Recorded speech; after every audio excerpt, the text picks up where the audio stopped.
आज हम बात करने वाले हैं भारत के इतिहास के एक ऐसे उथल-पुथल भरे दौर की जिसने एक पूरे साम्राज्य के उदय, पतन और फिर से खड़े होने की कहानी रची।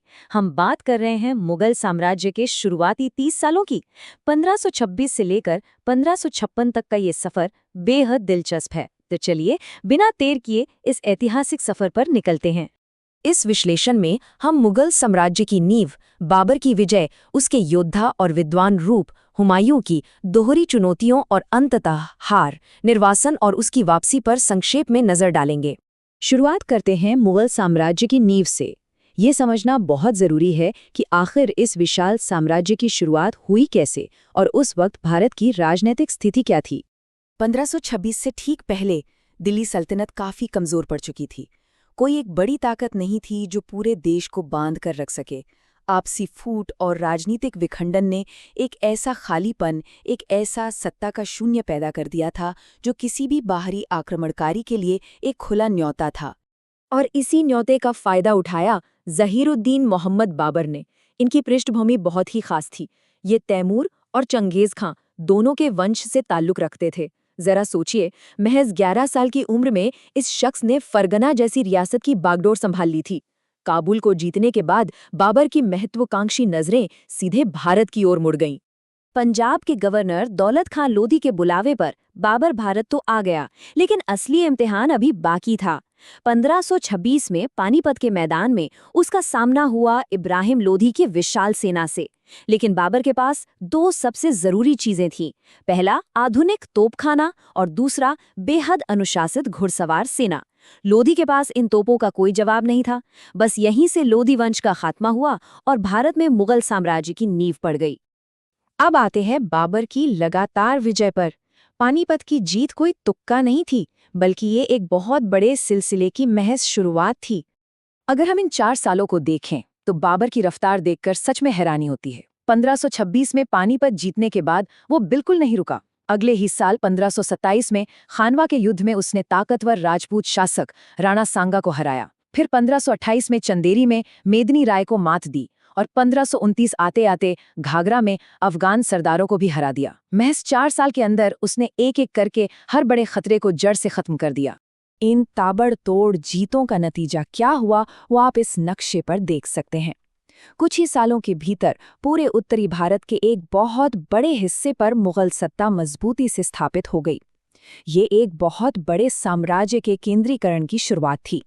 युद्ध और राजनीति से थोड़ा अलग हटकर देखें तो बाबर सिर्फ एक खूंखार योद्धा नहीं था, बल्कि वो एक विद्वान भी था। उसके आक्रामक सैन्य अभियानों को देखकर यकीन करना मुश्किल होता है कि इस इंसान को प्रकृति से कितना गहरा लगाव था। उसे बाग बगीचों का जबरदस्त शौक था। आगरा और लाहौर के आसपास उसने जो खूबसूरत पारंपरिक बगीचे बनवाए, वो उसके अंदर के एक कला प्रेमी और सौंदर्य प्रेमी को बखूबी दर्शाते हैं। और सबसे दिलचस्प बात, वो अपने दुश्मनों का भी पूरा सम्मान करता था। अपनी आत्मकथा में उसने खुद लिखा था कि राणा सांगा ने अपनी वीरता के बल पर भारत में उच्च स्थान प्राप्त किया था। अपनी जिंदगी के ये सारे अनुभव उसने तुर्की भाषा में लिखे थे, तुजुक-ए-बाबरी में, जिसे आज हम बाबरनामा के नाम से ज्यादा बेहतर जानते हैं। वो सच में तलवार और कलम दोनों का धनी था। लेकिन 1530 में बाबर की मौत के बाद हालात तेजी से बदल गए। अब कहानी में एंट्री होती है उसके बेटे हुमायूं की, और यहीं से शुरू होती हैं उसकी दोहरी चुनौतियां। मुगल साम्राज्य का दूसरा शासक बनना हुमायूं के लिए कांटों भरा ताज पहनने जैसा था। गद्दी पर बैठते ही परेशानियां शुरू हो गई, और सबसे बड़ा झटका तो ये था कि उसके अपने सगे भाइयों और रिश्तेदारों ने ही मुश्किल वक्त में उसका साथ छोड़ दिया और कई बार तो सीधे दुश्मनों से जा मिले। हुमायूं के सामने असल संकट क्या था? वो 2 मोर्चों के बीच में फंस गया था। पश्चिम में गुजरात का शासक बहादुर शाह दिल्ली पर कब्जा करने के सपने देख रहा था। वहीं दूसरी तरफ पूर्व में बंगाल और बिहार की तरफ शेर शाह सूरी मुगलों को भारत से ही खदेड़ने की फिराक में था। ये एक बिल्कुल आर पार वाली स्थिति थी। पश्चिमी मोर्चे पर तो जैसे चूहे बिल्ली का खेल चल रहा था। 1535 में जब हुमायूं ने हमला किया तो बहादुर शाह जान बचाकर पुर्तगालियों के पास दीव भाग गया। हुमायूं ने गुजरात पर कब्जा तो कर लिया, लेकिन जैसे ही वो वहां से पलटा, पीछे से बहादुर शाह ने स्थानीय लोगों के विद्रोह और पुर्तगालियों की मदद से फिर से गुजरात छीन लिया। मतलब इतनी मेहनत के बाद भी गुजरात मुगलों के हाथ से पूरी तरह निकल गया। अब हम इस कहानी के सबसे नाटकीय हिस्से पर आते हैं। हुमायूं की हार, उसका देश निकाला और फिर एक अचंभित कर देने वाली वापसी। पूर्व के मोर्चे पर तो हुमायूं की स्थिति और भी बदतर हो गई। हालात ऐसे बिगड़े कि शेर शाह ने बंगाल पर कब्जा जमा लिया। 1539 में चौसा के खौफनाक युद्ध में हुमायूं को ऐसी मात मिली कि उसे बमुश्किल अपनी जान बचानी पड़ी। और इसके ठीक एक साल बाद 1540 में कन्नौज के युद्ध ने तो सब कुछ खत्म कर दिया। हुमायूं बुरी तरह हार गया और उसे भारत छोड़कर भागने पर मजबूर होना पड़ा। आगरा और दिल्ली अब शेर शाह सूरी के कब्जे में थे। ये चांदी का सिक्का गवाह है उस दौर का जब मुद्रा और सत्ता दोनों ने हाथ बदल लिए थे। जिस साम्राज्य की नींव बाबर ने इतनी मेहनत से रखी थी, वो पूरी तरह छिन चुका था। हुमायूं कई सालों तक दर-दर भटकता रहा और अंततः उसे जाकर फारस में शरण लेनी पड़ी। लेकिन कहते हैं ना, कहानी अभी बाकी थी। शेर शाह सूरी के गुजरने के बाद उसका साम्राज्य अंदर से खोखला पड़ने लगा। हुमायूं ने फारस के शासक से मिली सैन्य मदद के जरिए इस मौके का पूरा फायदा उठाया। 1555 आते-आते उसने कंधार, पंजाब, आगरा और दिल्ली पर फिर से अपना परचम लहरा दिया।